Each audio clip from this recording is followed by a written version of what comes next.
Hello and welcome.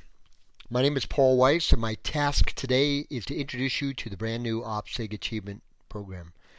We're overjoyed that you're here. We're going to spend a couple of minutes delving into the big picture about the program and then some of the details which you can delve into yourself elsewhere on this website. The OPSIG Achievement Program is intended to be an enjoyable and rewarding program combining education and experience. It's a learning opportunity. It's been designed by people in our community for our community.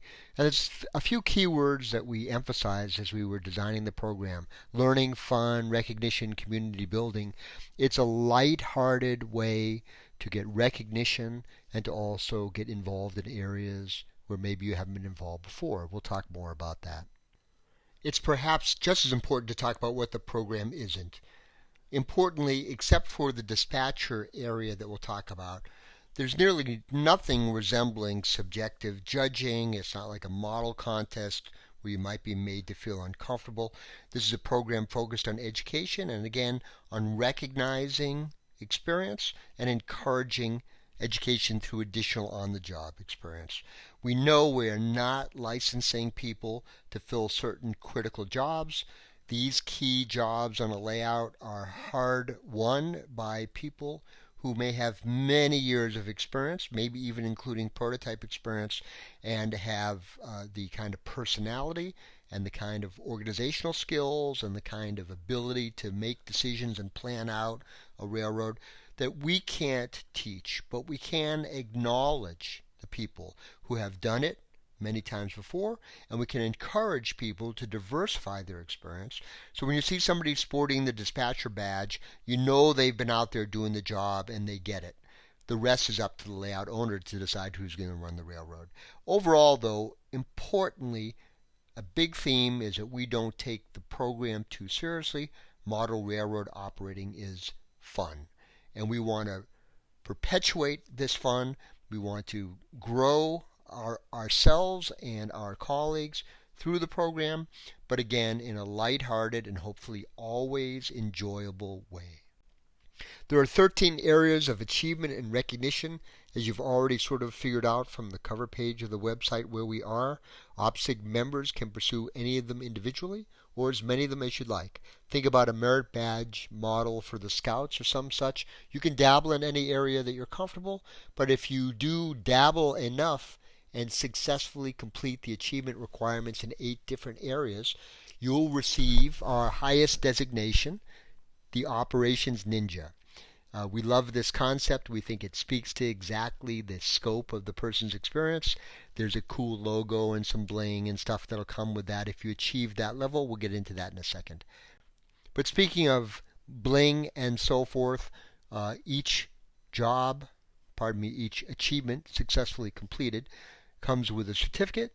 You're seeing a mocked up example of the certificate here, as they say on TV, suitable for framing, and these buttons, of which you can already tell from the cover page of the website. There's all this different artwork that we've used to really try to, in a fun way, show the underlying skill set for the achievement itself. And here's our Operations Ninja logo. Picture this on a black shirt or a black hat. It's going to be a lot of fun, hopefully, to see our future ninjas out in the wild. And we hope this is part of what inspires you to go for the ninja designation. Some background about the program and how this was put together before we get into the Board of Trustees that we've assembled. It's the OPSIG Board of Directors that has made this all possible. We're grateful for that. I also serve as Vice President. Rick Watson is the President. And the Board approved this program and gave it the possibility of success by setting us loose in the world. We felt it was important to bring a highly credible and experienced group of trustees to the table to help us make the big decisions about the program, its content, and any other big picture guidance that we may need or they may want to provide. These are names that you probably know and have met and have read about, and we're overjoyed to have these gentlemen collectively acting as the program's Board of Trustees. I don't need to speak much about the website because you're here, so I'll continue to rocket forward and go right into our first of our achievement areas, the conductor and engineer. And this is perhaps our leading and most interesting achievement for a couple of reasons. Those of you who go to operating sessions know the importance of basic training for a conductor and engineer.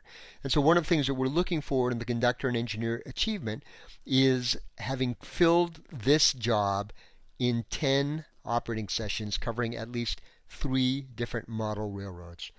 Some of us have done this hundreds of times, others of us less so. So it's a great combination of either acknowledging experience or encouraging people to get out there and take these jobs if they can. But that's not all. In this one area, we are also requiring applicants to pass a comprehensive exam, which covers some of the areas that a good conductor and engineer should have command of. Train movements, whistles, forms, timetables, stuff like that, which we think is fun to learn about. Again, we're not licensing anybody, so this is not an exam that's trying to break anybody or so forth and so on. No one's going to die out there on the model railroad. We hope that we have achieved a level of difficulty with the exam that will be on the easy side for the most knowledgeable experts among us, and on the hard side for people who are addressing some of these areas of study for the first time. As of this writing, I'm speaking to you in July of 2025. The test is not complete yet, and we're optimistic for a release in September. That's the current goal. I'll come back and give you more information if that proves to be wrong. But we do contemplate a exam which you can take online, perhaps 50 to 60 questions. Many of them have been written and are being troubleshot right now. Largely or entirely multiple choice or yes/no, and there'll be a comprehensive study guide to help you go through what you need to know. One of the challenges of an exam, as many people have pointed out, that prototypes differ and specific practices may differ. So we're aspiring to design an exam that is relatively agnostic and is footnoted in a way so everyone can understand, based on the study guide, what we're looking for and how to pass. Number 2 is the boomer achievement. The boomer concept is the idea of going out on the road. This has been initially sometimes slightly misunderstood. We believe as a committee that there is great learning to be had from going to a place away from home and immersing yourself in one of these operating weekends where you might get to run on 2 or 3 or more different layouts. The more layouts you're exposed to, the more you know about how this works. And furthermore, it's pointed out often that in different areas of the country, there are things that local operators may do differently, faster, fast clocks, or what have you. And so we really feel, to be a boomer, you've done it 3 times, you've made the trip away from home. We realize not everybody's traveling. That's why the Ninja program, if you're after a Ninja, is 8, and you can exclude this one if it's not right for you. But we'd love to see people who are willing and able and can afford it to go out there and try some of these weekends if you haven't. And again, some of us have done this scores and scores and scores of times, others not yet. And that's the level of difficulty that we're after, acknowledging experience, but also encouraging people to get out there to qualify. The dispatcher award has a little bit of a judgment aspect to it, but let's just say first and foremost, it's demonstrating competency and experience on 3 different layouts and 3 different types of traffic movement plans: DTC, CTC, TT&TO, warrants, what have you, or some of the other less formal systems that are out there. We want to see that you did the job, that you did it across layouts and across types, and also that you did it well. So the dispatcher does have an element of us checking with some of your friends and colleagues and getting feedback that you did demonstrate competency. And in the unlikely event that you had a tough outing, we'll encourage you to go out again and reapply. No worries at all. Yardmaster, along the same lines but without the due diligence, we do expect a comprehensive application explaining on at least 3 different model railroads how you served as yardmaster and generally what the experience is like. We have found in the submissions for some of these categories that have come in so far, they've been highly detailed, and it's really helped us verify, which is our primary job, that in fact there's compliance and achievement that we can award. I like this next one a lot, the office crew. The name can cause confusion unless you carefully consider what we're after here. On many large layouts, there are important jobs that don't involve a throttle. That may be the clerk's office, that may be agents, that may be operators, tower operators, all sorts of people like that who sit there and are instrumental to an operating session, but at the same time are not running trains. I personally like those jobs. I know many people who do, and we want to award and encourage people to go out and be aware of those jobs, ask for those jobs, gain experience in those jobs if they're interested, and if you have a body of work having served in these jobs, to get recognized for it. The host one is easier to define, and so many of us have done this naturally and frequently for a long time, and others are just getting into the idea of being hosts. So again, we have the combination of recognition of all of the hosting that some people have done, and encouragement and achievement for those people who are just getting started with their operating sessions. The threshold here is that you have hosted 5 operating sessions on your home layout, or you've been solely responsible at your club for hosting those sessions. It's not, in our opinion, it's not until you've been a host that you understand what it's like, the stresses, the difficulties, the differences between great hosts and less great hosts. We want you to experience that so that when you're out there perhaps going to other people's layouts, you understand what their journey has been like and the dedication that they have to the hobby. Traffic manager involves the design and implementation of train movements for the layout. Those of us who have some experience know that the traffic plan has to be very thoughtful. It has to have purpose. It has to balance. It has to flow. It has to make for an enjoyable time for visiting guests. You have to keep track of cars, have a way to convey where they're supposed to go. There may be car cards, waybills. You may be using software behind the scenes. You're going to, in many cases, have to build schedules. In some cases, people like myself build string charts. You might need a comprehensive plan involving your staging. All of that, those of you who have done the job know what I'm talking about. Those of you who have not are encouraged to get involved and see what it's like to sort of think through a plan for moving and keeping track of everything. For the traffic manager achievement, we're asking that people have done this for 2 different layouts. The author is fairly straightforward. We would like you to go out and write a couple of articles. Those articles would be focused largely on the hobby, and they could be anywhere from in our own dispatcher's office magazine, a regional NMRA publication, any other kind of thing. And of course, we can't in the modern world forget that there are people who have or will have very active blogs with wide readership where they talk about operations. And in fact, we all know that there are several videographers out there who have spent their lives using video as a communication tool. An important underlying theme here is that we do not want to recognize you for writing articles about other stuff. Track cleaning is important. Laying track is important. That's not what we're capturing here. We are an operations-related program, and we're hoping that works you've done in the past that you want to get credit for, or works that you'll submit in the future, are very heavily involved with the operations hobby. An article about a layout that you built, which includes the operating plan and why that was part of your story and what you're doing, that certainly is welcome and would get credit under the Author Achievement Award. The clinician has given 3 live clinics to a live audience on a topic that is directly or very close to directly related to model railroad operating. In today's world, of course, the clinician may be in a room the old-fashioned way with all of his or her audience, or the clinician may be remote on a Zoom call, and so too may be part of a panel. But we're looking for you proactively getting involved in speaking and communicating about the hobby, where people are gathering, and explaining what you do and what your perspective is. And we're looking for you to do that 3 times to qualify for this achievement.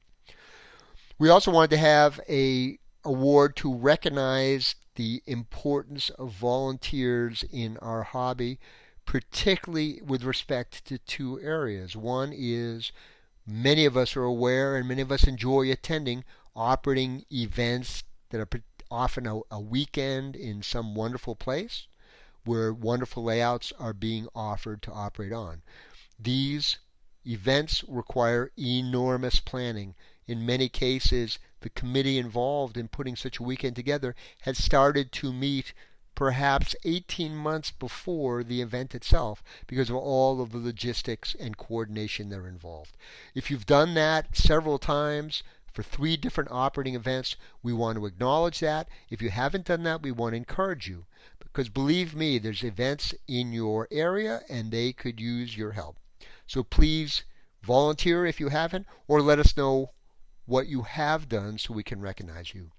Of course, additionally, the other part of volunteering is being involved in organizations that are fairly involved with the operations hobby. The one I'm involved with as Vice President of OPSIG is a perfect example. If you have served as an officer of an organization that has a lot to do with operations and can make a case, we want to give you credit and recognize that as well. The mentor is something which can sound like a casual thing, and we don't mean it to. For the mentor achievement, we would like somebody with experience to basically handpick a mentee that they spend a operating session with. It doesn't mean that the mentor can't have fun. It does mean that the mentor doesn't do all the stuff and turn their back on the mentee. So this is proactively pairing yourself with somebody who is asking for help or is brand new, and maybe you even brought the person to the session and you're going to make sure that they have a good experience. That's different from being accidentally paired up with somebody who needs a little bit of help. We're talking about you really making a dedicated effort to advance the hobby by advancing the experience of others. If you have done that before and you can name names, we'd love to hear about it and we'd love to acknowledge it. And now for something completely different, as they say. There's another group of unsung heroes that we wanted to acknowledge, but the way to acknowledge them is to let the layout owner decide. In other words, these are the key people who are the lieutenants, the helpers, who are, in the words on the slide here, they have made a distinguished ongoing contribution to, yes, the preparation and maintenance of the layout to make it and keep it continually ready for operating, as well as helping during hosted operating session. We have, along the way, already received some submissions where there are people that the owner wants to thank, their inspirations, their mentors, the person who did the bench work. That's not what we're trying to capture here. When you go to sessions at a medium or large layout, there's usually a couple of guys or gals standing around, maybe they're wearing the shirt, helping the layout owner because there's so much work to do to host a session. It is these people that the layout owner will come to this site, go to the key helper section, and describe a person that they want to receive this designation, and this person will also get a badge, a button, and a certificate. This recipient does not need to be an OPSIG member.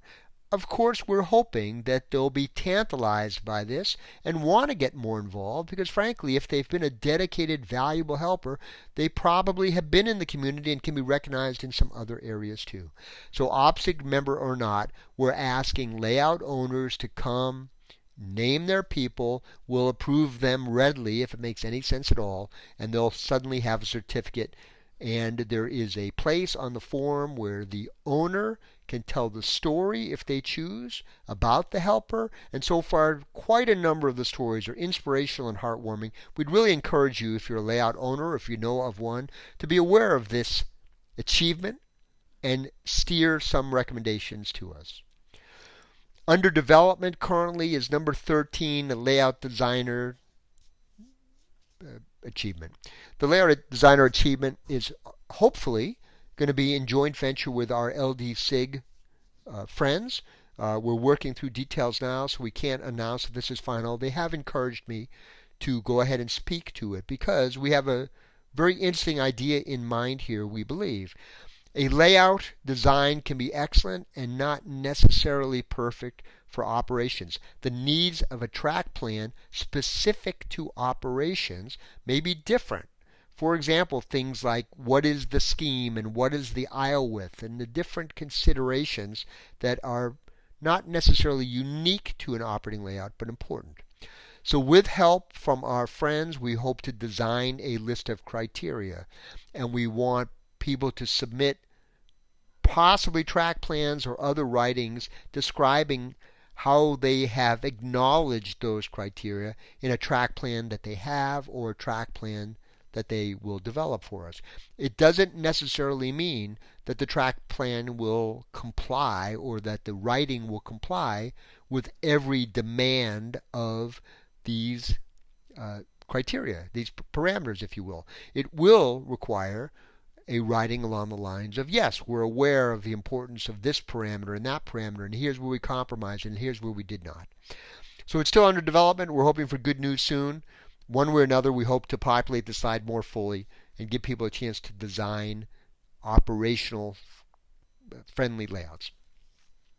A recent ad since the launch of the program, in the days after the program, we realized that we have a group of people who are feeling unappreciated. So this is a special railroader badge that we've developed. It's a little bit different from the other achievement awards. It is not an achievement award. It is conveyed to OPSIG members that have had 5 years of full-time service on a for-profit railroad.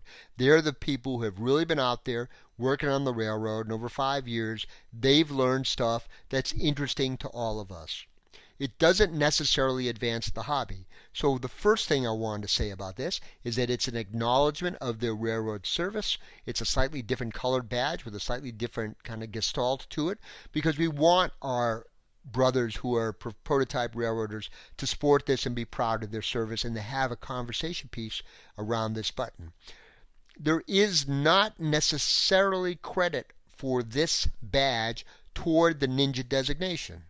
However, there might be, because we do understand that it is valuable for the hobby when prototype railroaders bring their knowledge and help educate us and apply what they know to furthering our efforts.